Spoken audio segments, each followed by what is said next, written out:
Michael Quinn Sullivan, you have to give him his credit. You really do. He said exactly what happened and just kept sticking to the truth.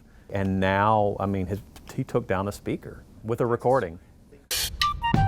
This all started because of a secret recording and a nasty political fight. If you follow Texas politics, this is probably something you're aware of. Michael Quinn Sullivan, the CEO of Empower Texans, had a meeting in Bonnen's Capitol office. The speaker said, hey, I'll give you press passes to get on the floor of the House if you take care of these 10 members that we don't necessarily like. Sullivan secretly recorded the conversation. Now, Sullivan released the recording last week. And then kablooey. The Bonnen-Sullivan drama dragged on for months before the secret recording was released to the public. A week later, Bonnen announced he wouldn't seek re-election. Sullivan said he only recorded the conversation to protect himself, in case Bonnen tried to misrepresent what was said. A sentiment Jamie Martin, the co-owner of Spy Shop Round Rock, knows a lot about.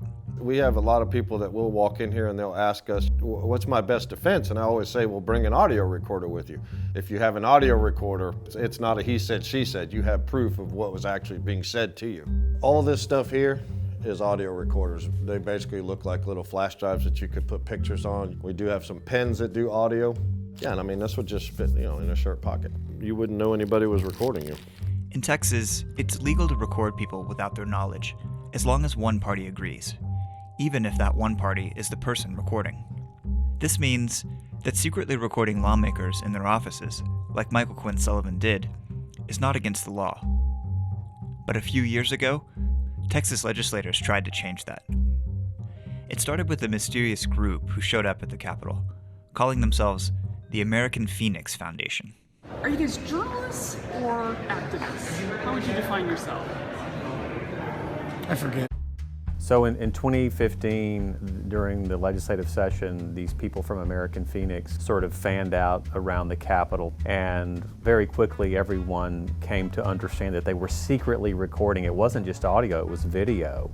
I guess they had little lapel cameras. It really put a chill on the party, so to speak. What they actually ended up getting was kind of a bust. It wasn't really earth-shattering. I think it was Dan Huberty. He got into sort of an altercation in reaction to the American Phoenix people. There was this really harsh legislation that was proposed.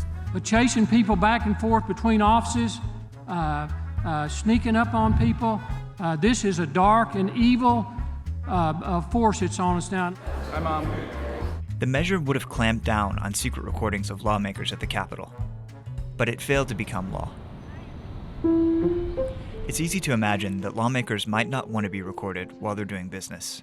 This was famously made clear when documentarians came to the Texas legislature in 1995. We were working on a film called Vote for Me, Politics in America.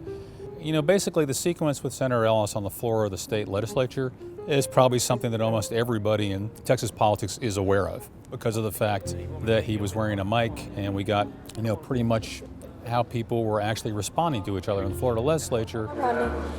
No, you can't get my vote on judicial redistricting even if you diss mine. There's a lot of horse trading and a lot of deal making going on, and a lot of, side talk and small talk and political talk.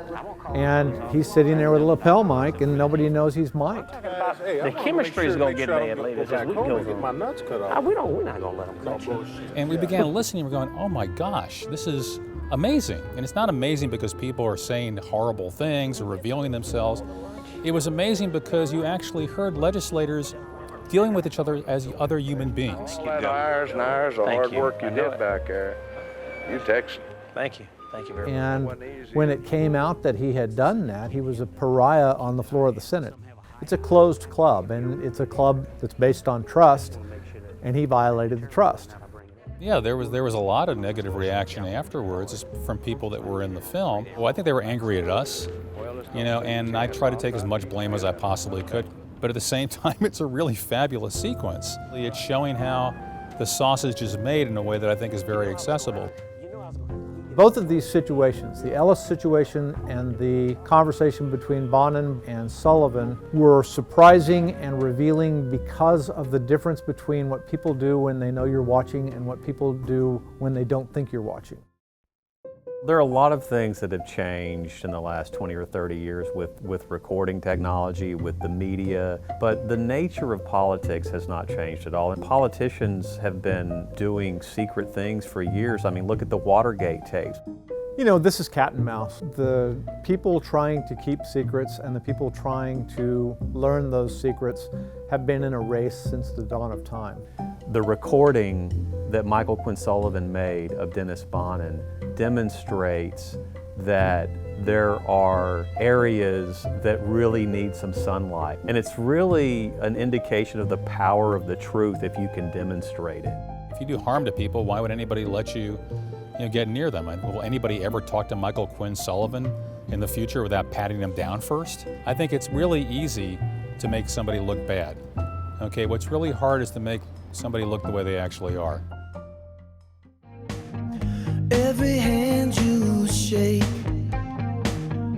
every cent you take, every vow you break, every vote you make, we'll be watching you.